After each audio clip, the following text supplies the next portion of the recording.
Assalamualaikum warahmatullahi wabarakatuh. Alhamdulillah, wassalatu wassalamu ala rasulillah.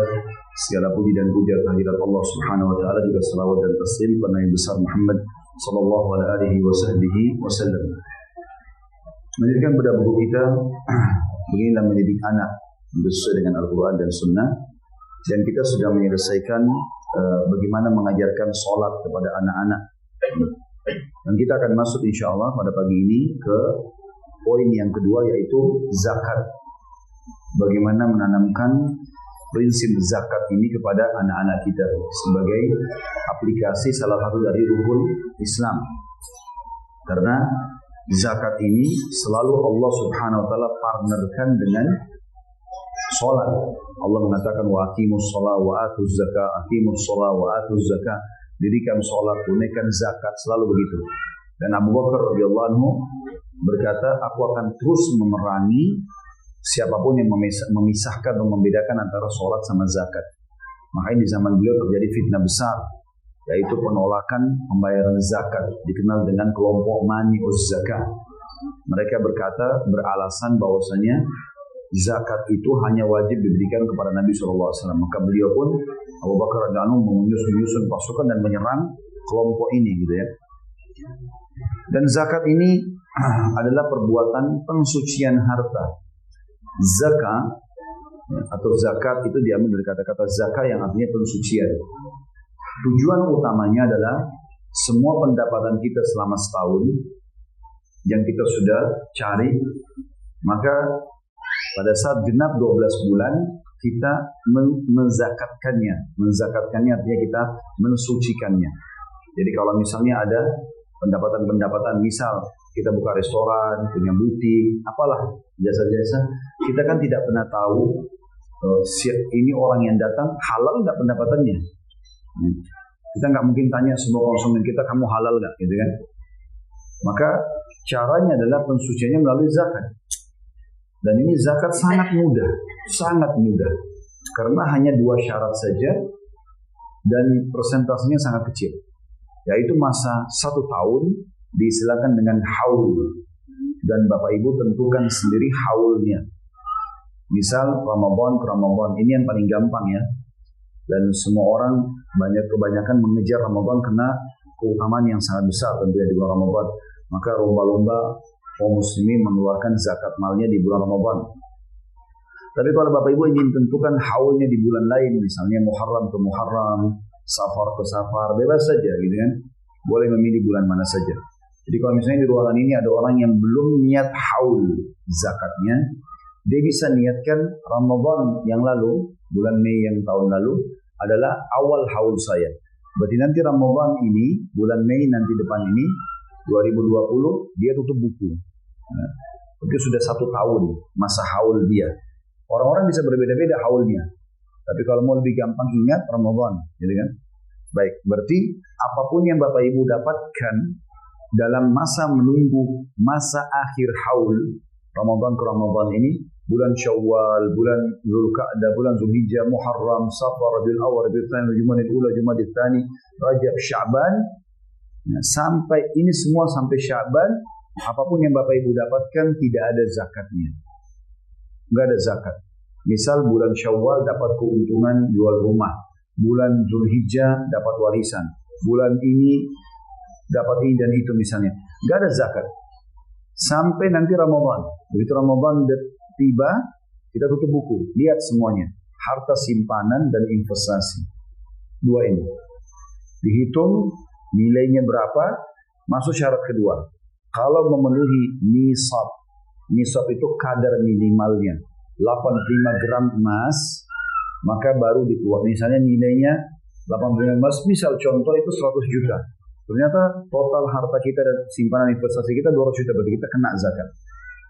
Karena melewati batas atau minimal batasnya 85 gram emas. Kita keluarkan setelah itu 2,5%. 2,5%. Maka itu zakat yang memang tujuannya untuk mensucikan harta. Nah, perlu kita garis bawahi dan saya perlu ingatkan, zakat sama sedekah. Kalau sedekah fungsinya memperbanyak harta. Kalau zakat fungsinya mensucikan harta, jadi beda fungsi. Kalau Bapak Ibu yang mau kaya raya, banyak sedekah. Karena sedekah ini memang untuk memperbanyak harta, kayak investasi. Makanya dia tidak ada haul, nggak ada masa setahun. Setiap hari kita disuruh sedekah. Sampai hadis Bukhari berbunyi, kata Nabi SAW, setiap hari, setiap pagi Allah turunkan 2 malaikat. Yang satu berdoa mengatakan, ya Allah lapangkan dan luaskan rezeki orang yang bersedekah. Dan yang satu mengatakan, binasakan orang yang bakhil atau pelit. Kita disuruh sedekah tiap hari. Bahkan Abdullah bin Umar radhiyallahu anhu bersedekah setiap hari walaupun dengan sebutir bawang. Aisyah radhiyallahu juga bersedekah walaupun hanya dengan sepotong roti. Jadi setiap hari mereka sedekah. Beda dengan zakat tadi harus ada haul, masa setahun. Yang kedua, sedekah itu tidak ada syarat batas minimalnya. Enggak, kan kalau zakat harus 85 gram emas baru ada zakatnya. Ini enggak. Kita punya sepotong roti, kita sudah bisa sedekah dengan cara membagi 2, sepotong buat kita, sepotong buat orang lain. Jadi dia tidak ada batas kadar minimalnya. Kemudian juga tidak ada persentasenya. Kalau zakat, kalau sudah memenuhi 2 syarat tadi haul dan nisab, dia keluarkan 2,5%. Kalau sedekah nggak ada. Bapak Ibu punya uang 100 juta. Mau disedekahin 100% semuanya boleh. Silakan saja. Nah ini harus dipahami perbedaan dasarnya supaya kita paham. Karena ada sebagian orang, karena dia kaya raya, zakatnya banyak, Masya Allah, ratusan juta bahkan miliaran, dia berpikir tidak usah sedekah lagi. Uang itu diambil, dipegang sama dia, dikeluarin zakatnya misalnya 100 juta. Lalu dicicil lah sama dia, dikeluarkan. Kapan ada orang miskin dikasih, begitu-begitu. Sampainya tiba Ramadan akan datang. Jadi dia nggak pernah sedekah, dia hanya zakat, cuma mensucikan hartanya. Makanya tidak akan berkembang ini, karena tidak ada sedekah. Sedekah itu untuk memperbanyak hartanya. Nah yang paling tepat, zakat itu pada saat tiba haul, dihitung dan dikeluarkan di masa haul itu. Misalnya Ramadan, ya habisin aja Ramadan zakatnya. Berikan aja semuanya. Selesai, jadi nggak ada beban. Kita pun meninggal, kita sudah jalankan kewajiban. Karena zakat ini kewajiban, beda dengan sedekah. Sedekah kita masih bisa simpan-simpan dulu. Nanti aja deh kalau ada keluarga butuh. Kalau zakat nggak boleh. Karena itu kewajiban. Dia kan rukun Islam. Itu berat kalau tidak dilakukan tentunya. Maka ini lebih baik dieksekusi di masa haul itu. Ramadan ya Ramadan habisin udah. Selesai. Kecuali kita sudah berikan kepada lembaga sosialnya mengelolanya itu lain lagi. Karena si muzakki, orang yang berzakat sudah mengeluarkannya. Masalah nanti yang jalankan itu masih menunda waktunya, melihat program atau proyek sosial yang tepat, maka nggak ada masalah. Yang penting kita pemilik harta sudah mengeluarkannya. Dan ini harus difahami baik oleh Bapak Ibu sekalian. Makanya saya rincikan ini supaya kita bisa tanamkan kepada anak-anak. Kita kan sekarang mau mendidik anak. Bagaimana Bapak Ibu tanamkan zakat kepada anak-anak kalau tidak paham ini? Harus paham mana sedekah, mana zakat. Dan Bapak Ibu wajib hukumnya, tanda kutip secara pribadi, menanamkan rukun Islam kepada anak-anak, bukan pilihan. Wajib hukumnya. Ajarin mereka makna syahadat, ajarin mereka sholat 5 waktu, ajarin mereka zakat, ajarin mereka puasa Ramadan, ajarin mereka masalah haji walaupun cuma sekali seumur hidup. Ini semua wajib kita ketahui, wajib kita ajarkan kepada anak-anak kita. Ya kan? Itu poin. Nah makanya dalam pendidikan anak butuh kita jadikan dia sebagai tahap. Seperti misalnya biasakan anak-anak sedekah. Yang aja anak-anaknya ke masjid seperti ini, coba praktikin. Karena ada kotak-kotak amal masjid tuh. Kasih ke anak kita, masukkan ke situ. Didik mereka supaya terbiasa bersedekah. Karena anak-anak itu seperti lembaran putih, apa yang kita ajarkan mereka akan amalkan. Saya pernah gitu ke masjid, bawa anak saya kasih mereka uang, saya tunjuk kotak amal. Mereka bagi kotak amal. Ternyata tanpa saya sadari, itu sudah mendidik mereka. Datang saya yang kedua, ketiga di masjid, selalu mereka tunjuk kotak amal, abadi, kotak amal. Mereka minta, bagus, sedekah, ya. Dan saya sudah titik beratkan, ini saran saya. Nah, kalau Bapak Ibu mau terima, alhamdulillah. Kalau itu yang saya terapkan. Kalau saya sarankan, jangan ajarkan anak sibuk dengan menabung, tapi ajarkan sibuk dengan sedekah. Karena pangkal kaya sedekah. Kita bukan orang-orang kapitalis. Kapitalis bilang nabung pangkal kaya. Kita bilang sedekah pangkal kaya. Ketemu nggak menabung sama sedekah? Nggak bakal ketemu karena nabung simpan, sedekah keluarin. Kapan Bapak Ibu belikan celengan buat anaknya, nak nabungnya, maka sudah Bapak Ibu tanpa sadar menanamkan sifat bakhil, bukul, pelit, kikir dia. Bahkan kakaknya saja pegang celengannya marah, bisa berantem gara-gara itu. Nah ini bahaya sekali. Sifat pelit kikir itu penyakit jiwa. Itu perkataan Nabi SAW. Ada seorang sahabat, ada beberapa orang sahabat datang ke Nabi SAW. Nabi tanya, siapa kepala suku kalian? Mereka sebutkan Fulan bin Fulan. Nabi tanya, bagaimana dia? Oh, orangnya tampan, orang yang berwibawa, hanya bakhil. Pelit. Kata Nabi SAW, penyakit jiwa apa yang lebih berat daripada bakhil? Itu berbahaya, tidak boleh dibiarkan seperti itu. Maka tanamkan kecintaan bersedekah, berderma. Saya lihat subhanallah rata-rata jemaah yang ikut umrah sama kami atau haji, di antara mereka yang royal sekali, suka belayarkan ini, suka beli ini, dan mereka sudah mengetahui manfaatnya, itu akan datangkan rezeki yang besar buat mereka, itu nggak nanggung-nanggung sedekah. Kadang-kadang ada jemaah yang masuk ke toko kurma, lagi belanja nih. Udah belanja, mereka beli kebutuhan masing-masing, naik ke atas bus. Tapi ada di antara jemaah, dia beli kebutuhannya, dia beli juga kurma yang bagus, yang paling bagus, ajwa, kurma ambar, yang bagus-bagus, terus dibukain sama dia, tutup jadi bagiin satu bus. Tidak semua jemaah berpikir itu. Itu sedekahnya itu. Padahal ini pangkal kayanya gitu kan. Itu mestinya dilakukan. Kita harus melawan. Ini sifat bakhil harus diperangi. Berbahaya. Sekali Bapak Ibu tanamkan dalam jiwa perhitungan, maka ini berbahaya. Sampai kata Nabi SAW, siapa yang dalam jiwanya punya perasaan selalu ingin kikir, khawatir bersedekah, malas sholat malam, ya, maka seharusnya dia membaca zikrullah, la ilaha illallah, subhanallah, walhamdulillah, wallahu akbar. Perbanyak itu agar hilang waswas syaitan itu masalah.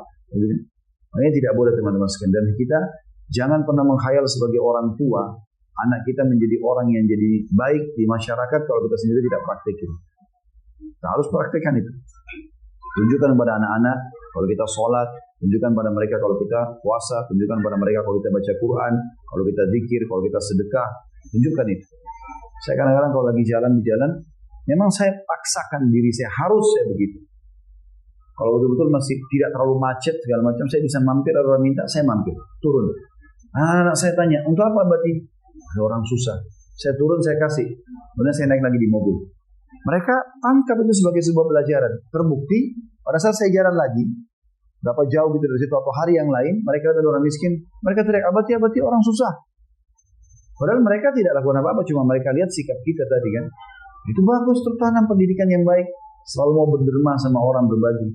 Itu pangkal kaya. Bapak Ibu mau investasi yang terbaik, mau hartanya melimpah, bukan datang ke perusahaan-perusahaan besar. Cari orang-orang miskin pinggir jalan tuh yang tidak punya sendal, susah makannya, ambil alih segera. Itu kantong-kantong itu, investasi terbaik. Sampai sebagian ulama salaf mengatakan ada 4 simpanan terbaik di surga. Merahasiakan musibah, merahasiakan sedekah, merahasiakan penyakit, ya. Itu semua masuk dalam hal-hal yang merahasiakan ibadah. Tapi di antaranya merahasiakan sedekah itu. Berikan dan sudah tidak usah cerita sama orang lain. Kasih, selalu bersedekah. Itu akan menjadi hal yang sangat baik buat kita. Kita akan masuk teman-teman membaca apa yang ditulis oleh penulis tentang masalah poin kedua ini. Bagaimana mendidikkan kepada anak-anak atau menanam kepada mereka masalah zakat. Beliau mulai dengan dalil dulu. Zakat itu diperintahkan oleh Allah dalam surah At-Taubah ayat 103. A'udzu billahi minasyaitonir rajim. Khudh min amwalihim shadaqatan tutahhiruhum wa tuzakkihim biha wa shalli 'alaihim inna salataka sakanun lahum wallahu samii'un 'alim. Ambillah zakat dari sebagian harta mereka, yang dengan zakat itu kamu membersihkan dan mensucikan mereka. Dan berdoalah untuk mereka. Sesungguhnya doamu itu menjadi ketentraman bagi mereka. Dan Allah Maha mendengar lagi Maha mengetahui. Dalam surah Al-Baqarah ayat 43 juga Allah berfirman, dari ayat ini Allah suruh Nabi SAW mengambil zakat dari kaum muslimin, terutama yang sudah memenuhi syarat, ya. Kemudian dalam Al-Baqarah 1 atau ayat 43 Allah berfirman, a'udzubillahi minasyaitonir rajim wa aqimus salata wa atuz zakat. Al-ayat. Dirikanlah salat dan tunaikanlah zakat. Kata beliau, zakat adalah salah satu di antara rukun Islam yang 5 dan termasuk ibadah yang sangat penting. Dari Ibnu Umar radhiyallahu anhu, dia berkata, Rasulullah sallallahu alaihi wasallam bersabda, Islam dibangun di atas 5 dasar. Nanti dikatakan seorang muslim itu kalau dia lakukan ini, yaitu bersaksi bahwasanya tidak ada Tuhan yang berhak disembah kecuali Allah, dan bahwa Muhammad itu utusan Allah, mendirikan sholat, menunaikan zakat, berpuasa di bulan Ramadan, dan berhaji ke Baitullah bagi siapa yang mampu mengadakan perjalanan ke sana. Karenanya kata beliau, bagi seorang pendidik wajib mengajarkan rukun-rukun agama, rukun Islam yang 5 kepada anak-anaknya. Tadi kan sudah saya bilang itu wajib. Dan mengajarkan bahwa zakat adalah pembersih harta, di mana zakat adalah ibadah yang wajib. Allah Subhanahu wa taala berfirman, jaminan bagi orang yang berzakat juga bersedekah akan diganti oleh Allah dalam surah Saba ayat 39. A'udzubillahi minasyaitonir rajim. Wa ma anfaqtum min syai'in fahuwa yukhlifu. Al-ayat. Dan apa saja yang kalian infakkan, Allah akan menggantinya. Ini tanamkan dalam jiwa kita supaya kita tidak pernah bakhil atau pelit. Karena kita tahu dan yakin dengan ayat ini kalau kita sedekah atau kita zakat Allah ganti. Dan gantinya Allah ini, itu Allah katakan dalam ayat yang lain, innallaha yarzuqu man yasha bighairi hisab. Allah kalau memberikan rezeki, balasan kepada orang, maka tidak ada hitung-hitungannya lagi. Jadi sedikit kita beri, Allah akan balas banyak. Ya. Juga Allah menyebutkan bahwasanya sedekah atau zakat yang kita keluarkan manfaatnya kembali kepada diri kita sendiri. Dalam surah Al-Baqarah ayat 272, A'udzubillahi minasyaitonir rajim, wa ma tunfiqu min khairin fali anfusikum wa ma tunfiquna illa ibtigha'a wajhillah wa ma tunfiqu min khairin yuwaffa ilaikum wa antum la tudlamun. Apapun kebaikan harta yang kalian infakkan, maka kebaikannya adalah untuk diri kalian sendiri. Dan hendaklah kalian tidak menginfakkan sesuatu kecuali karena mencari wajah Allah. Dan apapun harta yang kalian infakkan, niscaya kalian akan diberi pahala secara penuh dan kalian tidak akan dizalimi atau dirugikan. Jadi di sini saksi bahasan kita, apapun harta yang kalian infakkan, maka kebaikannya kembali kepada diri kalian sendiri. Karena Allah catat sebagai pahala, lalu Allah juga akan gantikan. Ya, coba pakai resep ini teman-teman. Royal di jalan Allah, selalu membeli. Dan subhanallah, langgengnya rumah tangga, langgengnya persahabatan, partner bisnis, baiknya hubungan dengan Allah, itu ada di sedekah. Kita dermawan, maka orang suka. Jadi, kalau orang bakhil, subhanallah, dibenci oleh Allah, dibenci oleh manusia. Orang royal, orang suka memberi, ada orang subhanallah tanpa diminta. Itu namanya dermawan ya. Kalau ada orang cuma memberi kapan diminta dari dia, itu biasa. Tapi kalau ada orang memberi tanpa diminta pun dia kasih, pikirannya kalau mau ke rumah temannya, mau ke rumah kerabatnya pasti bawa apa nih, gak enak kalau gak bawa apa-apa gitu kan. Datang dari luar negeri selalu beliin. Itu hal yang luar biasa, sifat dermawan namanya, karam. Itu sifat Allah Subhanahu wa taala. Allah mengatakan Allah itu akramul akramin, zat yang maha dermawan, suka memberi. Kemudian juga diperintahkan dalam ayat Al-Baqarah itu juga tadi, dan hendaklah kalian tidak menginfakkan sesuatu kecuali karena mencari wajah Allah. Jangan karena mau dipuji. Murni karena Allah SWT. Satu ciri karena Allah dia tidak ceritakan pada orang. Kasih udah selesai. Nggak usah pusing. Orang tahu nggak pusing. Nggak penting buat kita. Lalu Allah mengatakan, dan apapun yang kalian infakkan, niscaya kalian akan diberi pahala secara penuh. Dan kalian tidak dizalimi atau dirugikan sedikit pun. Nggak ada ruginya orang sedekah. Yang ada akan menambah kemuliaan. Allah kasih pahala besar, Allah ganti rezeki yang lebih besar. Lalu kenapa enggak sedekah? Allah tanamkan rasa cinta pada hati manusia. Juga dalam ayat lain, tanamkan baik-baik ini supaya kita nanti kalau sudah menjiwai, kita akan mudah mengajarkan kepada anak-anak. Al-Baqarah 273 lanjutannya tadi. Wa ma tunfiqu min khairin fa innallaha bihi alim. Dan apapun yang kalian infakkan dari kebaikan atau harta benda, maka sungguhnya Allah maha mengetahuinya. Ya, Allah akan balas dengan baik dan Allah tahu apa yang kalian lakukan. Biarpun tidak ada yang tahu dari manusia. Tidak penting. Bagi seseorang muslim, apa yang apa yang dilakukan Allah tahu, itu yang penting. Tidak penting bagi manusia. Saya pernah jelaskan kisah Rabi' bin Haytham rahimahullah. Seingat saya. Kalau belum disampaikan, alhamdulillah kita dengarkan. Kalau sudah sampaikan, kita reviewkan saja. Rabi' bin Haytham rahimahullah pernah dihidangkan makanan enak oleh istrinya, mahal, buatnya juga susah. Kemudian pada saat dihidangkan di hadapannya, dia ada tamu, ada kebetulan ada yang ketuk pintu rumahnya. Dia kasih isyarat kepada anaknya suruh buka pintu. Waktu dibuka ternyata depan pintu orang gila. Nah, rambutnya berantakan, bajunya kotor, nggak pakai alas kaki, gila. Dia kasih isyarat mau minta makan. Maka Rabi bin Haytham tunjuk makanan yang mewah dan mahal istrinya hidangkan itu, kasih ini kepada orang gila itu. Anaknya Rabi rahimahullah mengangkat piring itu yang sudah dipotong-potong makanan, berharap dia kasih satu potong saja kepada orang gila ini. Ternyata orang gila ini walaupun gila, subhanallah, tahu kalau ini makanan enak gitu ya. Dia begitu lihat enak, diambil semua sama piringnya, dimakan semuanya. Dalam kisah ini dikatakan saking lahapnya dia, maaf ini kisahnya begitu, sampai air liurnya netes-netes.